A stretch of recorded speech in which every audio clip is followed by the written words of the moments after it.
De regreso acá en su espacio Vida y Sociedad por Televida, Canal Católico de la Familia.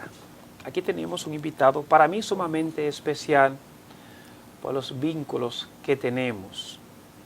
Este servidor, este diácono Jacinto Ascensión Mateo, hace cerca de 9 años que comencé lo que es la comunicación en un programa que todavía está con casi 16 años en el aire, que se llama Voz para el Cambio, y el director general de ese canal, o de ese programa Voz para el Cambio, es el señor Alfonso Torres Ulloa. Yo siempre agradecido, y cada vez que estoy en algún escenario, algún espacio de comunicación, siempre llevo esa bandera de decir de dónde yo vengo, donde se me dio la primera oportunidad para yo hablar en los medios de comunicación, y fue en Voz para el Cambio en Telecanal 28, que se transmite por Éxito Visión y Telecable Dominicano. Así que es un gusto recibirlo acá en este espacio Vida y Sociedad por Televida, Canal Católico de la Familia, al licenciado, al escritor, al abogado, al poeta don Alfonso Torres Ulloa. Bienvenido. Muchas gracias, don Jacinto, por sus palabras y por la invitación. Pero antes de que usted pase a otra cosa, quiero saludar a mucha gente que está en sintonía. Ahí en Panamá está la poeta Sharon Pringle Félix, en sintonía con nosotros. En Michigan está Jonathan Ricardo, que se rodó de la Florida, Michigan, y está en sintonía. En Santiago está Félix Manuel Valdés. Así que hay mucha gente en sintonía con el espacio en este momento. Para todos ellos, nuestro saludo. Y agradecer al poeta de Puerto Rico, William Pérez Vega, que hace 2 horas 10 minutos nos obsequió su más reciente publicación, Glosas, Decimario. Para mí él es el poeta mayor de Puerto Rico en estos momentos, y es una gran distinción la que me hace al regalarme, obsequiarme su último libro recién publicado. Así que gracias, don Jacinto. Así mismo. Don Alfonso, yo siguiendo su trayectoria como escritor, creo que no conozco una persona, aparte de usted, que haya escrito tanto sobre la figura de Juan Pablo Duarte. Yo siempre he dicho que tengo 2 figuras que yo sigo, que son mis referentes siempre. La primera es la figura de Jesús de Nazaret. Yo como creyente, como cristiano, como hombre de iglesia, como diácono, ese es mi referente principal. Y en la parte carnal, como decimos, de lo que son ejemplos en la sociedad y en el país, la figura que tengo es la de Juan Pablo Duarte. Y he visto que usted ha escrito un libro sobre Duarte, y sobre todo en esa tendencia, en esa formación que tiene que ver con la teología. ¿Qué nos podría contar a nosotros? Y sobre todo con tantas personas que están mirando este programa, tenemos un alcance en el país, todo el país, de llegar casi a 2 millones de personas, en su mayoría cristianos católicos y entre otros, porque es un programa que está abierto para verse en otros espacios, otras redes sociales. Así es, en vivo, estamos en vivo, para ver eso, donde les sale escribir sobre Duarte, y sobre todo ver este Duarte teólogo que tiene que ver con su formación y que tiene que ver con los principios y los valores que a él lo movían. Muchas gracias, don Jacinto. Una feliz coincidencia que sus 2 personajes preferidos sean los míos. A pesar de que tenemos tanto tiempo conversando, no habíamos afinado así esa coincidencia, esa feliz coincidencia. Si en este mundo terrenal hay alguien que se aproxima mucho a Jesús, es Juan Pablo Duarte. No quiere decir que no hayan otros, Mahatma Gandhi y otros, pero Duarte es el que nos toca más de cerca a nosotros. Y cuando uno se adentra a conocer, a estudiar el pensamiento de Juan Pablo Duarte, por donde debe empezar es por su pensamiento de fe, por su pensamiento teológico, por su convicción cristiana. Y desde esa perspectiva de su convicción cristiana, le llega entonces a Duarte esa convicción por la justicia. Y ese amor por la humanidad, ese desinterés, ese desapego por lo material, y esa decisión de entregarse a los demás. Por eso incluso cuando Duarte arranca, digamos, formalmente en la conformación de la Sociedad Secreta de la Trinitaria, con aquel juramento, que para mí no es una sociedad secreta, se trata de la conformación en el país del primer partido político militar de liberación nacional, y lo hace exactamente a partir de esa convicción teológica o de fe, y dice: en nombre de la Santísima, Augustísima e Indivisible Trinidad de Dios. Y por ahí entonces Juan Pablo Duarte empieza a forjar todo un pensamiento desde la palabra, porque hay que recordar que Duarte tenía la preocupación o la inclinación, mejor dicho, para el sacerdocio. Sin embargo, la convicción y el compromiso de hacer patria lo llevó a no ordenarse, sino a dedicarse a la lucha por la independencia, a organizar la juventud, a concientizarla, a educarla, a organizarla, a formarla. Y cuando le toca vivir en el exilio, que se aleja del mundanal ruido en Caracas y se va a la selva, ahí a la orilla del Orinoco, con el padre Sangeni, que lo conoce allí, y este le pide tomar, ordenarse, ¿no? Tomar partido con la fe, que era ordenarse como sacerdote. Duarte le dice: todavía no es posible, porque tengo que completar mi obra. Y no se ordena como sacerdote por el compromiso con la patria. Hay un compromiso sagrado con la República naciente y entonces no se ordena. Eso da una idea de hacia dónde marchaba Duarte. Y luego entonces Duarte también en su juventud entró a la logia masónica, que fortalecía ese compromiso. No es como se ha dicho, que los masones eran distintos al cristianismo. No, al contrario. En Duarte eso acrecentaba su fe y su disciplina religiosa. E incluso cuando Duarte en el año de 1844 empieza a trabajar su proyecto de constitución, en el artículo 70, Duarte lo establece muy claro, ese compromiso, no solo con la fe, sino hasta con la democracia, con la igualdad, con la justicia, porque Duarte dice que la religión del Estado habrá de ser siempre la católica, apostólica, romana, sin desmedro de los demás credos. Sí, aquella convicción de Juan Pablo Duarte lo lleva a ser un hombre fuera de tiempo, fuera de su tiempo, un hombre con una convicción de fe, de justicia, más allá de su tiempo, porque Duarte vivió para todos los tiempos. Duarte, con su acción, con su ejemplo, con su credo, traspasó el umbral de la historia como un hombre de fe convencido. No es casual que Joaquín Balaguer hable del Cristo de la libertad. Sin embargo, por la animadversión o por la posición contestataria de la juventud de estos tiempos, de los años 60, 70 y finales de los 50, frente a una figura como Joaquín Balaguer, quizá yo he pensado y he trabajado el tema, es uno de los aspectos como que lleva a aquella juventud revolucionaria, marxista, leninista, consagrada, radical, de alguna manera a alejarse de Duarte, porque como que lo vieron en manos de Joaquín Balaguer. Bueno, Joaquín lo puso en sus manos, Joaquín Balaguer lo puso en sus manos y en su mira ideológica, pero no era como para que esa juventud nuestra se alejara de Duarte o le diera de lado a Duarte. Allá Balaguer, que lo llamó el Cristo de la libertad, y no estaba lejos, no estaba lejos. Para eso hay que estudiar ese pensamiento de fe de Juan Pablo Duarte. Usted quería referirse al libro mío, Duarte desde la palabra, donde yo procuro todo ese pensamiento de fe de Juan Pablo Duarte, lo organizo y entonces trabajo las ideas políticas a partir de ese discurso, de esa apuesta de Duarte, de esa convicción de Duarte. Es un trabajo mío que me permitió entrar a muchas iglesias cristianas no católicas y a las católicas para hablar de Duarte.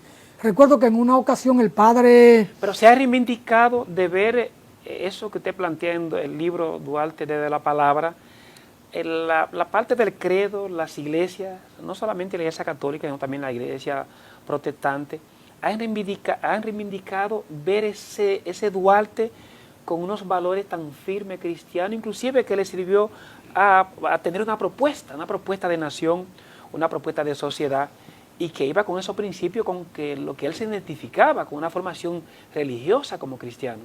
Se ha aprovechado de ver, de resaltar resaltar esa figura de Duarte, inclusive para fortalecer dentro de lo que es el credo, la feligresía de la iglesia, en todo lo que implica ser un cristiano con los pies aterrizados como ejemplo. Decía San Juan Bosco, hay que ser buenos cristianos y honrados ciudadanos. Entonces ahí uno puede mezclar que no hay manera de ser un buen cristiano si no es también un buen ciudadano. No se ha asimilado en la dimensión en que Duarte lo amerita, en que su pensamiento de fe y su acción por la justicia, por la democracia, por la educación, merece, porque no lo han estudiado. Para uno asumir con conciencia y con claridad en las ideas un determinado pensamiento o una determinada figura, hay que estudiarlo a fondo. Quien no estudia a fondo a Duarte y lo va a ver siempre por la superficialidad, entonces no podrá asumirlo. Si los cristianos, los católicos y los no católicos estudiaran a Duarte, lo tuvieran como un estandarte, que después de Jesús estuvieran hablando de Duarte, sobre todo en nuestra sociedad, hay que hablar de Duarte para encaminar acciones y un pensamiento político-social para una sociedad de justicia, para una sociedad más cristiana, ¿correcto? Entonces, solo en la medida en que estudiemos a Duarte podemos asumirlo. Allí donde me han escuchado, porque me han invitado por referencia de otras personas, se han quedado sorprendidos cuando uno tiene que trabajar las ideas y el ejemplo de Juan Pablo Duarte. Entonces se dan cuenta, comprenden que Duarte en República Dominicana es lo más cercano a Jesús, como pensador y como un hombre entregado. Duarte no tuvo amor por lo material. Cuando aquel noviembre de 1843, Francisco de Rosario Sánchez y Vicente Celestino Duarte, el hermano mayor de Duarte, le envían una carta estando Duarte en Caracas y le piden el concurso, porque aquí todo ha marchado conforme lo había estado trabajando el Partido Duartista, vale decir, el pensamiento y la acción de Duarte, que tenía ese cuerpo de Partido Duartista, como siempre lo llamó Pedro Alejandrino Pina, pero que hacían falta recursos, fusiles, pólvora, machete, lanza, todo, para ya culminar la obra que Duarte había estado trabajando. Duarte le responde, porque se quedó esperando apoyo en Caracas de los gobernantes, de los militares, lo habían ofrecido y no lo entregaban. El 8 de febrero de 1844, Duarte dirige una carta a su madre y a sus hermanas, en la que le dice, el único modo que encuentro de reunirme con la familia es liberar la patria, es trabajar por la santa causa, pero para ello hacen falta recursos supremos. Y le pido que pongamos a disposición de la santa causa lo que hemos heredado de nuestro Santo Padre. Una vez independizada la patria, yo me haré cargo de restituir con mi trabajo el patrimonio de la familia. Es decir, Duarte era un hombre que pensó siempre en el trabajo honrado, y crear la riqueza para restituir el patrimonio de la familia, todo en aras de la santa causa. Es decir, Duarte fue un hombre que vivió fuera de su tiempo, pero para todos los tiempos. Yo me haré cargo de los negocios de la familia y con el trabajo voy a restituir. Yo no voy a ser un general, yo no voy a ser el presidente, yo no voy a buscar recursos en el erario. No. Voy a trabajar. Entonces, si los religiosos de todas las denominaciones y los revolucionarios pusiéramos a Duarte como el estandarte nuestro en el día a día, esta sociedad no tuviera tantas heridas morales. Sí. Y entonces tuviéramos un mejor país, una mejor sociedad. Sí, porque uno mira los dos personajes más interesantes y que lo tenemos siempre nosotros en el discurso acá en la República Dominicana. Primero es a Jesucristo, porque la sociedad dominicana en un 95% es cristiana. O es cristiano católico o es protestante, pero es cristiana. Y luego ya a Duarte lo tenemos en las escuelas, en la formación, en todas las calles, Duarte. Pero luego en la manera del comportamiento de la sociedad dominicana, de nosotros como dominicanos, decimos mucho, nos alejamos de esa vivencia, porque hablar de Duarte, hablar de Jesucristo, es una realidad. Se ha hecho de ello un discurso, pero ellos lo vivieron en la praxis, en la práctica. Y ahora nos cuesta a nosotros a partir del discurso que hemos hecho de Jesucristo y de Duarte, entonces en la praxis, entonces cuesta. ¿Qué es lo que pasa? ¿Dónde fue que se rompió el molde de que nosotros no seamos coherentes a partir de lo que profesamos? Mire, eso es interesante porque me da pie a algo importante. Duarte es el primer funcionario que rinde cuenta a la nación. Y hoy la corrupción marca la tónica en la sociedad dominicana. Unos critican a los corruptos porque ellos no han llegado. Si llegan, entonces hacen parte de esa práctica de la corrupción. Y Duarte fue el ejemplo. En sus manos se pusieron 1,000 pesos fuertes en marzo de 1844 para la campaña hacia el sur. El 12 de abril, cuando retorna a la ciudad, Duarte reembolsa o retorna al erario. ¿Y qué erario? Una república que tenía un mes que había nacido, un mes y día, un mes y 11 días. Y Duarte reembolsa, rinde cuenta, reembolsa 827 pesos, porque solo utilizó en el trabajo de campaña militar 173 pesos. Entonces, hoy es muy cómodo hablar de Duarte desde la sociedad y hablar de Jesucristo, pero es difícil ponerse los zapatos de ellos. E incluso la gente de izquierda nuestra, mi izquierda, porque es la nuestra, cuando refieren a Frei Beto, hablan de Jesús, en sentido de un representante de justicia, de ser revolucionario, pero no lo asumimos en la práctica cotidiana. Pero en el discurso, cuando nos conviene, sí, hablamos de Jesús, y hablamos de Frei Beto, o del padre Leonardo Box, o de Ernesto Cardenal en su momento, y aquí en algún momento del padre Regino Martínez, o del padre Rogelio, que tienen un discurso, tienen una práctica social. No quiere decir que sean santos, no me refiero a eso, pero nuestra izquierda lo invoca cuando le conviene. Y no podemos hacer el trabajo político en función de conveniencias particulares, sino de un compromiso con una práctica social, con una ideología, con un propósito de fe y de sentido de justicia y de luchar por la igualdad. Entonces, bueno, desde esa perspectiva, trabajar a Duarte es hacerlo con compromiso. Y yo digo, si las iglesias, la católica y las otras, estudian a profundidad a Juan Pablo Duarte, tuvieran una práctica distinta. Y ahorita yo estaba en un evento sindical y conocí allí a Hermenegildo de la Rosa, creo, que es un vocero del ADP, y me dijo que él es director de una escuela. Digo, ¿de dónde? Me dice, de San Juan de la Maguana. Digo, invíteme que me voy 3 días para allá a hablar de Duarte en todas las aulas. Me monto en una guagua y arranco para San Juan, como lo he hecho en todos los puntos del país. Y le encantó la idea. Bueno, iría para San Juan cuando, creo que es Hermenegildo que se llama, que es vocero del ADP, siempre está ahí en la prensa. Porque hay que pregonar esa práctica de Duarte y hay que verla desde Jesús. Porque Duarte fue un hombre de teología. Cuando se va al seminario y no termina su estudio teológico porque tiene que venir a la patria a darle continuidad a un proyecto que él miró al salir de los AMA. Entonces, bueno, usted me ha puesto en un tema que a mí me apasiona, aunque usted me invitó para otra cosa. No, está bien. Pero gracias por la provocación y por el tiempo para estas cosas. Aprovechar para ir a una pausa, don Alfonso. Le decía a este profesor desde San Juan, Meregildo, de mi vínculo con San Juan y con Pandiego del Rosario, porque allí un hermano mío, Juan Francisco de la Rosa, fundó un club con el nombre de Juan Pablo Duarte en el año 79. Por eso yo le digo a Juan Francisco que él es duartiano primero que yo, porque yo vine a Duarte en el 2003, que me acerqué a estudiar el tema, y en el 2007 me invitó a la Academia de Historia, a través de su presidente en ese entonces, el profesor Emilio Cordero Michel, a dictar una conferencia, pero Juan Francisco empezó primero que yo con el tema. Entonces le decía a Meregildo que voy siempre a San Juan, allí al Rosario, Pandié, La Culata, que todo como que es la misma cosa, ¿verdad? Y entonces le dije que quiero ir a su escuela para hablar 2 o 3 días sobre el tema de Duarte con los niños, porque me dijo que son niños de entre 11 y 14, 15 años.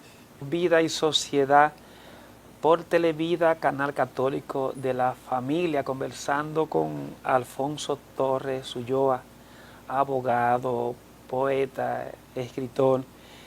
Y quisimos que viniera aquí hoy para que nos hablara ya, fíjense, todo el tema que hemos trabajado, ver a Duarte, esa parte teológica, el pensamiento de Duarte, que es muy amplio. Tendríamos que hacer varios programas para que hablemos solamente sobre Duarte.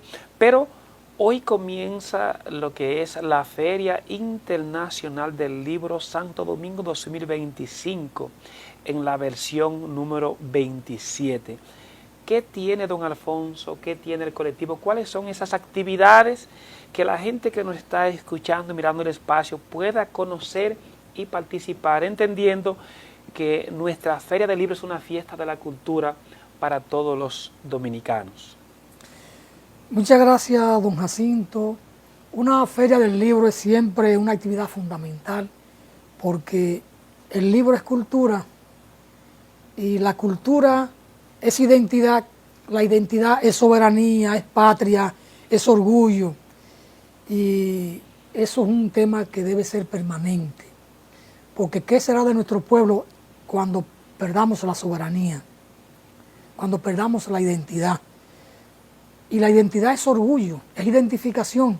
Estas cosas uno la ve, la vive y la siente en la piel cuando uno tiene que salir del país y ve la bandera o escucha el himno nacional. Entonces, ahí uno percibe la patria, percibe la identidad. Una feria del libro entonces es una fiesta importante y hay que saludarla siempre, y donde quiera que haya una feria del libro hay que darle apoyo. En el caso de la Feria Nacional, y esto es una idea muy particular de Alfonso Torres, se percibe que hay mucho despilfarro, que el dinero no se usa tan discretamente o tan... hay que aprovecharlo con mucho mejor calidad. Hay mucho dispendio. Se prioriza mucho la participación de intelectuales internacionales, que cuesta mucho dinero traerlo, y no se busca el espacio para una mayor participación de los intelectuales dominicanos. Y además, en la Feria del Libro no es solo lo que se hace en la ciudad de Santo Domingo, o más particularmente en la Plaza de la Cultura. La Feria Internacional del Libro también debe ser llevada a los pueblos, y hay que mover a intelectuales dominicanos en el marco y paralelamente a la feria, como parte de la feria, al interior, a San Juan de la Maguana, a Dajabón, a Santiago, a Puerto Plata, a San Pedro de Macorís, a San Cristóbal, a Baní, a Ocoa, a Barahona. Hay que llevarla, y que no solo sea aquí. Entonces, usar menos recursos para los intelectuales internacionales, que siempre es importante, pero un 50% de esos recursos para delegados internacionales se puede usar con intelectuales dominicanos, y que esto tenga una expresión entonces en los pueblos. Es decir, fortalecer la cultura en los pueblos. Es una observación mía en lo personal, no tiene nada que ver con el colectivo de poetas en la cafetera. De todas maneras, los poetas de la cafetera tienen un espacio que lo van a aprovechar al máximo en la feria. Tendremos una mesa permanente, a partir de que logramos coordinar un poeta por día, un escritor por día, pero con una presencia fija en la misma mesa, de modo que todo el colectivo tenga esa presencia los 10 días de feria, ¿correcto? Y tenemos un día para leer poesía en el marco de la feria. Esto será el martes 9 de la mañana, ahí estaremos. Pero además vamos a presentar el martes en la tardecita la antología de los poetas de la cafetera, el volumen 4. Es un colectivo de poetas que tiene unos principios muy determinados, tiene una práctica social y de vida que se corresponde con la creación poética de todo el colectivo. Es una diversidad, pero con un compromiso político-social, y cuando digo político no me refiero a partido, no, en términos de la participación en la sociedad. Y toda obra del ser humano, toda opinión, termina siendo política, porque el hombre es un ente social y político. Así que estaremos en la Feria del Libro apoyando algunas actividades puntuales, pero desarrollando también nuestras propias actividades. En la mesa donde vamos a estar, pondremos a circular diferentes obras de los miembros del colectivo, 12, 13, 14 obras, y tenemos también nuestros propios invitados.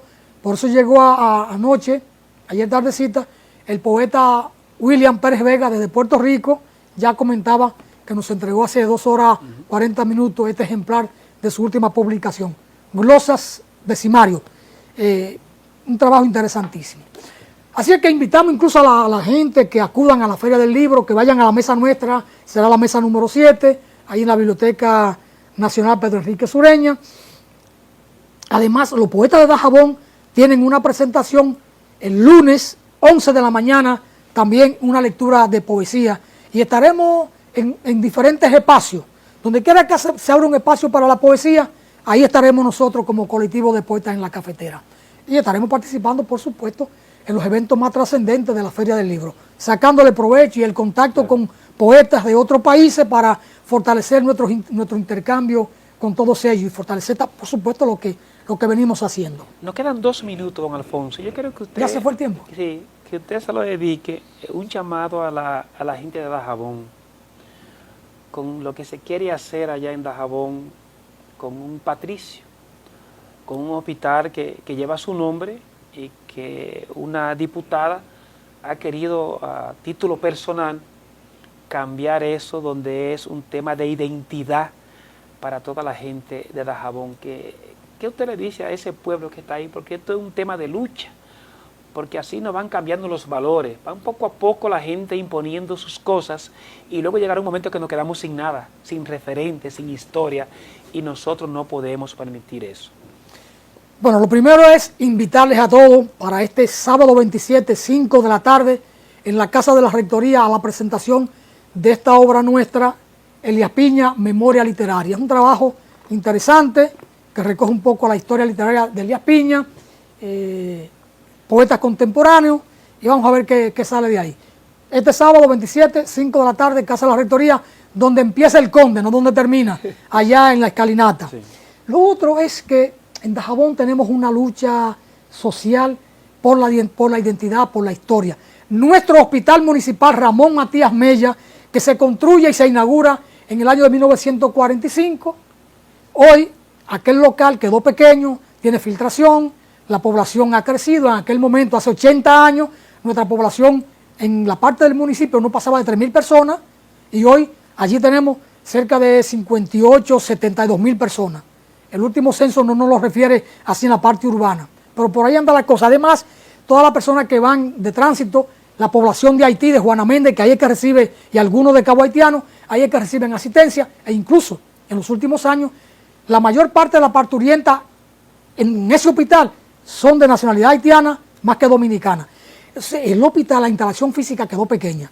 Hemos demandado la construcción de una nueva instalación, se ha hecho, está a punto de terminar y de inaugurarse, y entonces a una diputada se le ha ocurrido, a ella y a su padre, someter un proyecto de ley en la Cámara de Diputados para que se apruebe un cambio de nombre, el de Ramón Matías Mella, y ponerle el nombre de José Manuel Rodríguez.